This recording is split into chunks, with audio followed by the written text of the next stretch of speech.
अपने घर से दूर कृष्णा एक नए शहर में नौकरी की तलाश में आता है। ऑफिस में कदम रखते ही उसकी नजरें यहाँ की हुस्न परियों पर फिसलने लगती हैं। वह मन ही मन खुश हो जाता है और एक लड़की को गुलाब का फूल देकर प्रपोज कर देता है। जैसे ही वह ऑफिस पहुँचता है, कृष्णा अपने सीनियर के पास जाता है और उत्सुकता से पूछता है, हमारे ग्रुप में कितनी लड़कियाँ हैं? सीनियर हंसते हुए कहते हैं, तू अभी आया है और अभी से। तभी एक दूसरा लड़का चुपके से बोल पड़ता है, हर लड़की यहाँ पहले से रजिस्टर है। कृष्णा मुस्कुराते हुए कहता है, कोई बात नहीं, वो वाली सुंदरी तो मेरी ही है। अब कृष्णा वॉशरूम की तरफ बढ़ता है, लेकिन अंदर घुसते ही उसके कदम रुक जाते हैं। जिस लड़की को उसने गुलाब दिया था वह तो यहाँ सफाई का काम कर रही थी। कृष्णा की आंखें चौंक जाती हैं। वह सोचता है ये क्या हो गया। फिर अचानक उसके दिल में एक घंटी बजती है और वह बिन सोचे समझे अपनी सुंदरी को ढूंढने निकल पड़ता है, पूछते हुए, तुमने यहाँ से किसी लड़की को जाते हुए देखा है क्या? तभी उसके सीनियर के साथ बातचीत करते हुए बॉस कमरे में आ जाती है। दोनों तुरंत अपनी सीट पर जाकर बैठ जाते हैं, लेकिन कृष्णा की नजरें अब भी उस लड़की पर अटकी होती हैं। तभी उसे एहसास होता है यह वही लड़की है जिसे वह ढूंढ रहा था। उसकी आंखों में एक झलक सी चमक जाती है और वह मन ही मन ख्याली पुलाव पकाने लगता है।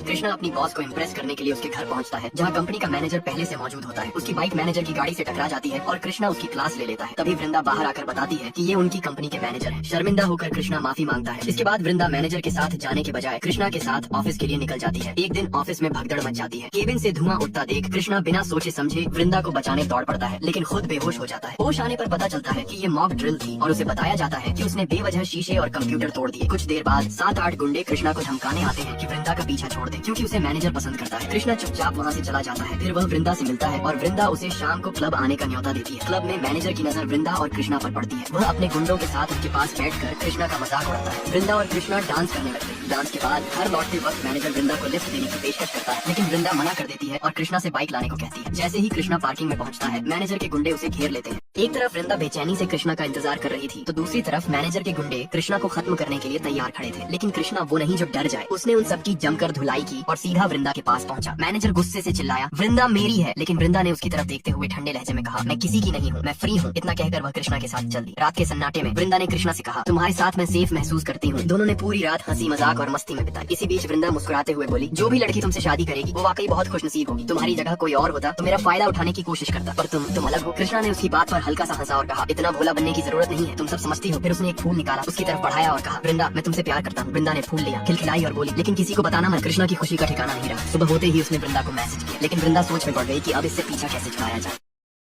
कृष्णा का मैसेज देखकर वृंदा बेचैन हो जाती है। वह सोचती है कि इससे पीछा छुड़ाना ही ठीक रहेगा। तभी उसकी दोस्त उसे छेड़ते हुए कहती है, अरे ये कोई नई बात नहीं है, पहले भी तो तुमने कितने लड़कों को मना किया है। वृंदा गहरी सांस लेते हुए कहती है, पर ये अलग है। ऑफिस में कृष्णा को बुलाकर वह उसकी तरफ गंभीर नजरों से देखती है और कहती है, तुम एक बहुत अच्छे इंसान हो, न शराब पीते हो, न नॉनवेज खाते हो, तुम संस्कारी हो, पर मैं तुम्हारे लिए सही लड़की नहीं हूँ। कृष्ण उसकी बातों से हैरान रह जाता। उसे समझ नहीं आता कि वृंदा ऐसा क्यों कह रही। वह हार मानने वालों में से नहीं था। उसने फिर से वृंदा को मनाने की कोशिश की, लेकिन वृंदा ने साफ साफ मना कर दिया। कृष्णा एक आखिरी कोशिश करते हुए कहता है, शादी के बाद हमारे बच्चे हों, हम एक खुशहाल जिंदगी जिएं। पर वृंदा की आंखों में उदासी और गहराई आ जाती। वह ठंडे स्वर में जवाब देती है, नहीं ये मुमकिन नहीं। कृष्णा का मन सवालों से भर जाता है। वह जानना चाहता था कि आखिर वृंदा क्यों मना कर रही है। दूसरी ओर वृंदा भी चुपचाप उदास रहने लगी थी। एक दिन कृष्णा अचानक वृंदा के घर पहुंचता है। वहाँ उसे पता चलता है कि वृंदा किसी दूसरे राज्य में चली गई है। ये सुनते ही वह बिना वक्त गवाए उसके पीछे निकल पड़ता है। दूसरे राज्य में जब वह वृंदा से मिलता है तो उससे पूछता है, तुम मुझे मना क्यों कर रही हो? क्या मैं तुम्हारे लायक नहीं हूँ? वृंदा की आंखें भर आती है। वह गहरी सांस लेते हुए कहती है, मैं कभी मां नहीं बन सकती। यही कारण है जिसकी वजह से मैं तुमसे शादी नहीं कर सकती।